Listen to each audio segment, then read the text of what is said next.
Hello everyone and welcome to my channel. मैंने जो first video upload किया था इस चैनल पे वो था 5 जुलाई, एक हफ्ते पहले करीबन।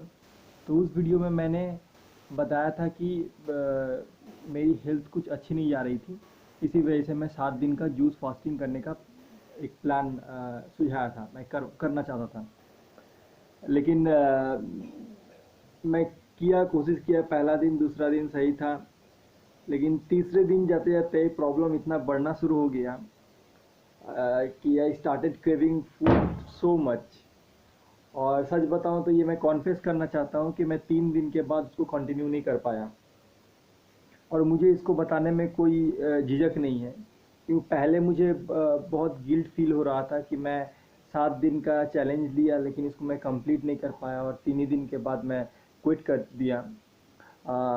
तो इसके विषय में मैं और पढ़ने शुरू कर दिया कि क्यों क्यों ऐसा हुआ।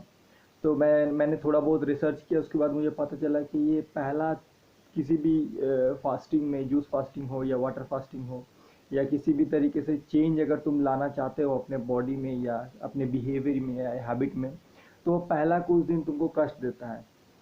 तो वही कष्ट के थ्रू मैं पास कर रहा था। पहला दिन, दूसरा दिन, तीसरा दिन, और तीसरा दिन बहुत ही ज़्यादा मेहनत लगा, बहुत ही ज़्यादा कष्ट लग रहा था। I was feeling so low, I was craving food like, मुझे लग रहा था कि मैं एक अ, भरा हुआ डिश, पूरा बहुत ज़्यादा, इतना ज़्यादा भूख था कि मैं कुछ भी खा सकता था। तो इसीलिए मैंने अपने आप को कंट्रोल नहीं कर पाया और मैं परिस्थिति के आगे घुटने टेक दिया। फिर जब पढ़ने के बाद मुझे पता चला तो वो 3 दिन तक, 3 दिन 4 दिन तक बॉडी तुमको बहुत तरीके से अपने back to the normal life या कंफर्ट जोन में जाने के लिए तुमको लोभ दिखाती है, प्रलोभन दिखाती है। तो उसके चक्कर में कोई अगर पड़ गया तो बस वो ही is back to the normal life. But उसको अगर कोई ओवरकम कर गया 3 4 दिन के बाद, तो बॉडी क्या होता है, उसके सामने घुटने टेक देता है। बॉडी अब समझ जाता है कि ये इंसान मेरे बताए गए जो टेम्पटेशंस है उसके प्रभाव में नहीं आ रहा है। तो वो फिर अपने आप को हील करने में, अपने आप को ठीक करने में लग जाता है। तो ये चीज़, मैंने एक चीज़ नोट किया। और दूसरा चीज़ ये भी नोट किया कि ये थोड़ा साइकोलॉजिकल है कि जब हम कोई भी स्टेप लेते हैं, चाहे वो कोई भी छोटा से छोटा स्टेप हो या बड़ा से बड़ा स्टेप हो, तो उसको करने में पहले रेजिस्टेंस आता है।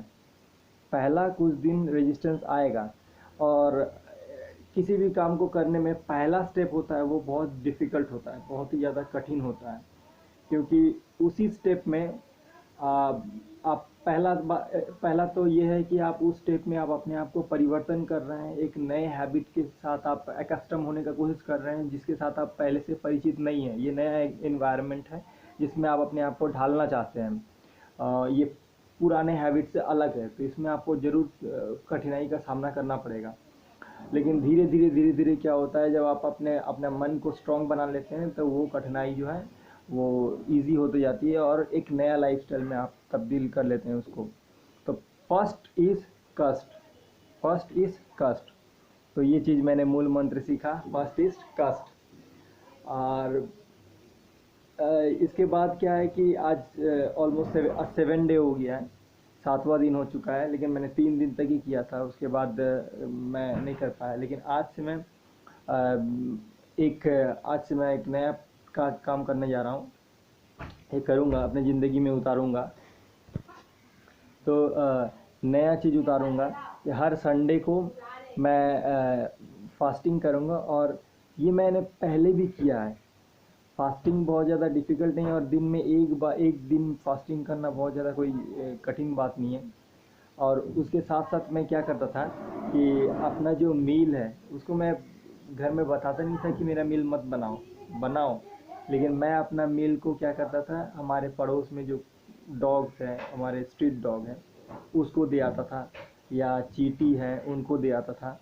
तो उससे क्या होता था, जब वो खाते थे तो मुझे लगता था कि मैंने खाया है। और अ, मुझे एक अलग से तृप्ति मिलती थी, एक शांति मिलता था, एक प्यार का अनुभव होता था। इससे दो तरह का काम होता है। पहला बात है कि हम अपने सिस्टम को रेस्ट भी दे रहे हैं एक दिन के लिए। दूसरा बात यह है कि जब आप अपना अंश का खाना किसी और को समर्पित करते हैं, किसी और को देते हैं, तो इससे जो खुशी मिलती है ये आप जब तक खुद नहीं कीजिएगा तो आपको पता नहीं चलेगा। तो अगर हो सके, ये तो मैं कर रहा हूँ और मैं बहुत दिनों से करता था, और ये मैं आज से फिर से स्टार्ट कर रहा हूँ। एटलीस्ट दिन में मैंने वीक में 1 डे, संडे को मैंने चूज़ किया है, तो ये दिन मैं करूँगा, फिर से रेगुलर करूँगा। और मैं आपको भी प्रेरित करता हूँ, अगर आप करना चाहें तो आप एक दिन, अगर ना भी हो सके आपसे पूरा, तो एक मील आप स्किप कीजिए। एक मील को क्या कीजिए, आप उसको आपके पड़ोस में कोई डॉग हो जो भूखा हो, डॉग को दे आइए, या आप चींटी को दाना दीजिए, थोड़ा बहुत, थोड़ा सा चीनी दे दीजिए चींटी को। तो इससे क्या होगा, जब वो खाएगा, आपका डॉग या चींटी जो वो भोजन लेगा, तो आपको एक अलग तरह का आनंद मिलेगा जो आप खुद फील कर पाइएगा। तो आप ट्राई कीजिए, अगर आपको कुछ अच्छा लगता है, आपको ये फीलिंग्स आपको समझ में आता है, तो आप कमेंट बॉक्स में बताइए मुझे। आप बता सकते हैं। आप कोशिश कीजिए एक मील स्किप करने का, पहला शुरुआत कीजिए। आपको जब अच्छा लगने लगेगा तो आप देखिए कि एक के बदले 2 मील भी आप स्किप कर सकते हैं, और आप धीरे धीरे इसमें आज प्रोग्रेस करेंगे। तो मुझे बहुत अच्छा लगा था, इसीलिए मैं फिर से शुरू करने जा रहा हूँ ये वाला।